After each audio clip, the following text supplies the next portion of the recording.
પાટણ જિલ્લાના સમી તાલુકાના સરહદી વડિયાર પંથકમાં ભારે વરસાદ થતાં ચોમાસુ પાક નિષ્ફળ ગયા હતા અને શિયાળુ સિઝનમાં હવે મોડે જમીનો વરાપતા ખેડૂતો હજારો હેક્ટરમાં રવિ પાક જીરું, ઘઉં, રાઈ, એરંડાનું મબલક વાવેતર કર્યું છે. રૂપનગરથી પસાર થતી રાપુ જે વેડ રોડ થઈ જતી ડિસ્ટ્રીબ્યુટર કેનાલમાં પાણી ના મળતા ખેડૂતોમાં ભારે રોષ ભભૂકી ઉઠ્યો છે.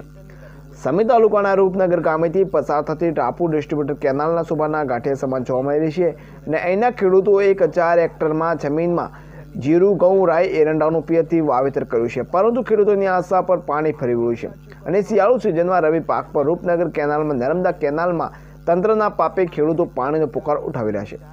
ખેડૂતોના ખેતરમાં નર્મદાના પાણી ના મળતા ધરતીપુત્રોની ઊંઘ ઉડી ગઈ છે.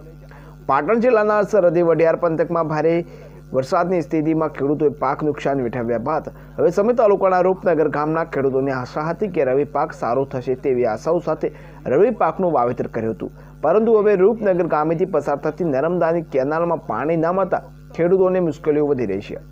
વધુમાં ખેડૂતો જણાવી રહ્યા છે કે અહીંયા અમારી આ કેનાલમાં છેલ્લા 5 વર્ષથી કોઈ સાફ સફાઈ કે રિપેરિંગ કામ કર્યા વગર જ પાણી છોડી દેવાય છે. કોઈ સર્વે કરવામાં આવતું નથી અને રિપેરિંગ તથા સફાઈના લાખો રૂપિયાના બિલો કોન્ટ્રાક્ટર દ્વારા પાસ કરવામાં આવતા હોય છે.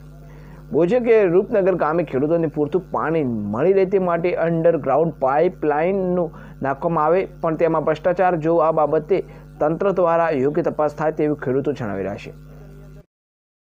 કેનાલની તકલીફ સાહેબ કે પાણી આવ્યું ઓછું આવે છે, થોડું પાણી વધારો આવે એવું કરો. કેમ શું કારણે ઓછું આવે પાણી? કેનાલ નાની છે, અંડરગ્રાઉન્ડ લાઈન નાખીને મોટી કેનાલ કરાવી આપે સાહેબ તો પાણી પહોંચે તે છેલ્લા ખેતરો સુધી. બીજી કોઈ તકલીફ? હજુ સાહેબ ખેતર સૂકું બંધ પડ્યું છે, પાણી પાયું નથી. એક પાણી પાયું ને હજુ પાણી આવતું ને છુપાવું. શું નામ આપનું? કનુભાઈ. કેનાલમાં તો પહેલું એવું છે કે કેનાલ સાવ નાની છે, વત્તા કે વચ્ચે ભૂંગળા નાખી દે છે કેનાલમાં જવા માટે, એટલે ત્યાંથી પાણી કપાઈ જાય છે. બીજું કોઈ આ કૂવાનું કોઈ ઠકાણું જ નહીં, કામે હાવ કાચું કર્યું છે અને સાફ સફાઈ કરાવતા નહીં હરખી. કેટલા વીઘામાં તમારું જમીન છે? 20 વીઘા જમીનમાં કર્યા એરંડા. શું વાવેતર કરેલું? એરંડાનું.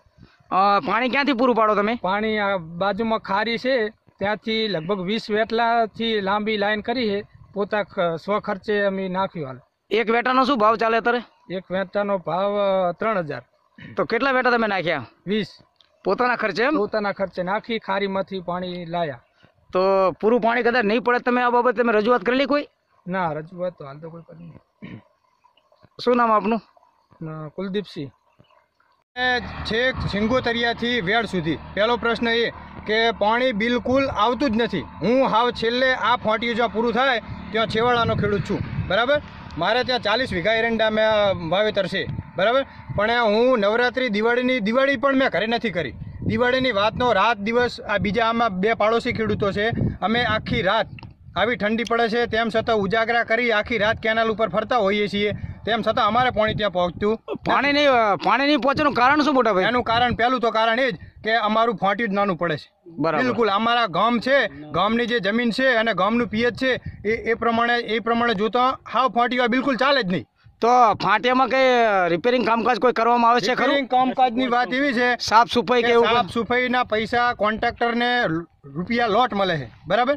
પણ તેમ છતાં આની સાફ કરવા આવતા જ નહીં. 5 વર્ષથી મેન્ટેનન્સ. હા, 5 વર્ષથી આ કેનાલમાં ક્યાં એનું મેન્ટેનન્સ કર્યું નથી, સફાઈ નથી કરી અને એના પૈસા બારોબાર ખવાઈ જાય. તો જાણવા મળતી માહિતી મુજબ તો એવું લાગે કે રૂપનગરની જે પણ કેનાલો સાફ કરવામાં એના બિલો તો પાસ થઈ ગયેલા છે. હા, બિલો પાસ થઈ જાય, કહું ને, બારોબાર પૈસા ખાઈ જાય, કોઈ આવતું નથી કેનાલ સાફ કરવા. આ તમે જોઈ લો, તમે જુઓ ને કે માટી અંદર પડી છે, નકરું ખડ છે, કચરો છે, ઇટારિયું છે, રોડા છે, ચૈડા છે, પણ કોઈ પણ કોઈ લીધું છે, સાફ કર્યું છે?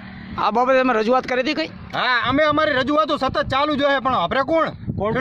કોન્ટ્રાક્ટરોના સેટિંગ જ હોય એટલે એમના પાસ થઈ જાય. એમના કોન્ટ્રાક્ટરોના સેટિંગ કરેલા હોય. શું આપનું નામ? મારું નામ રાજપૂત મહેન્દ્રકુમાર જાયાભાઈ, રૂપનગર. અમારે જ્યાં કેનાલ બનાવીને રૂપનગર, સિંગોતરિયાથી રૂપનગર, એ ખાલી શોભાનો ગાંઠિયો જ છે. આજ સુધી હજુ ખેડૂતોને પાણી મળતું જ નથી અને ઉપરના અધિકારીને બી ક્યાંક પાણી છોડો એટલે કે જો ખેતરમાં પાણી તૂટી જાય જવાબદારી તમારી રહે છે, ધક્કો અમે મરાવીએ, બરોબર. પાણી મળતું નથી તોય તે કયા કારણસર નહીં પાણી મળતું? એ લોકો પાણી આપતા જ નથી. કેનાલું હાવ અહીંયા જતા પાણી ભરી જાય છે ને ખેડૂતોને પાણી મળતું નથી. સિંગોતરિયા પાણી અમારા ગેટમાં છોડવામાં આવે એટલે કેનાલ બારું પાણી જતું રહે, કોઈ કેનાલની અંદર પાણી પૂરું મળે જ નહીં અમને. તો તમારા ગામમાં કંઈક અંડરગ્રાઉન્ડ લાઈન નાખવામાં આવેલી છે ને? અંડરગ્રાઉન્ડ લાઈન તો આવી અડધા ખેતરોમાં પહોંચી, અડધામાં તો પહોંચી જ નથી. કયા કારણસર? હવે એમનો કોઈ ભ્રષ્ટાચાર બની ગયો હોય કોન્ટ્રાક્ટરનો મિલીભગતના કારણે. આટલા ઘણા સર્વે નંબર બાકી જ છે. તો અત્યારે કેટલા ખેડૂતો પિયત વગર પાણી વગરના હશે અંદાજે? માનો ને કે અમારે રૂપનગરમાં માયરોડ એક જ કેનાલ છે આ હાલની અંદર. એમાં હું તો મને 10 ખેડૂતને જ પાણી મળતું છે, બાકી 80 ખેડૂતો પાણી વિનાના જ છે. એટલે એમનો પાક નિષ્ફળ જાય એવું દેખાઈ રહ્યું છે. નિષ્ફળ આ સાલ તો જયેલો જ છે. શું આપનું નામ? મારું નામ નાડોદા પરમાભાઈ વજાભાઈ. અમારે જે સિંગુતરિયાથી કેનાલ આવે એમાં લગભગ FM ઘણા આવેલા છે. FM 2 ફૂમ ખુલ્લા રાખે છે, વત્તા જે ભોંગરા નાખેલા છે કેનાલની અંદર. એટલે ભોંગરા એટલે વચ્ચે નાખવામાં આવે? આ પાઇપ 4 નો કે 3 નો પાઇપ વચ્ચે નાખેલો જોડીને કોના દ્વારા નાખવામાં આવે? એ પોતાના ખેડૂતને પોતાના જ નાખે, પોતે મરજી પડે એમ.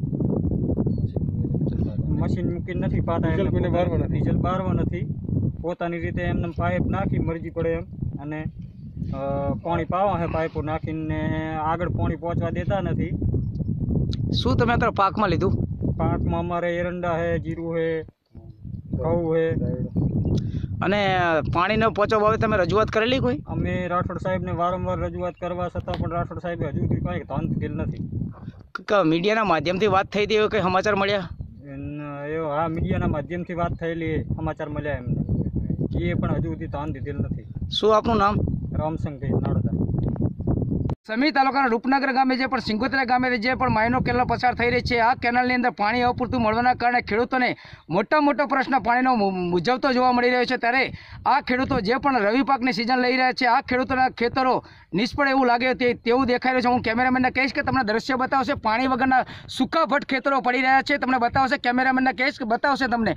તો આ નર્મદા કેનાલના કર્મચારીઓ શું જોઈને સર્વે કરતા કઈ રીતના પાણી છોડવામાં આવતા આજે લાખો રૂપિયાના બિલો પાસ કરવામાં આવી રહ્યા છે. શું માઇનર કેનાલની અંદર કોઈ પણ સાફ સફાઈ અથવા કોઈ પણ કામ કરવામાં આવતું નથી, છતાં પણ કોન્ટ્રાક્ટર દ્વારા જે પણ બિલ પાસ કરવામાં આવે છે, તો કોન્ટ્રાક્ટર સામે કઈ રીતના બિલો પાસ કરવામાં આવે છે? શું આ બાબતે ગવર્મેન્ટ કર્મચારીઓ દ્વારા કઈ તપાસ થશે? પછી ભીનું સંકેલા છે. Ramesh Rathod, BBC News Gujarati, Patan.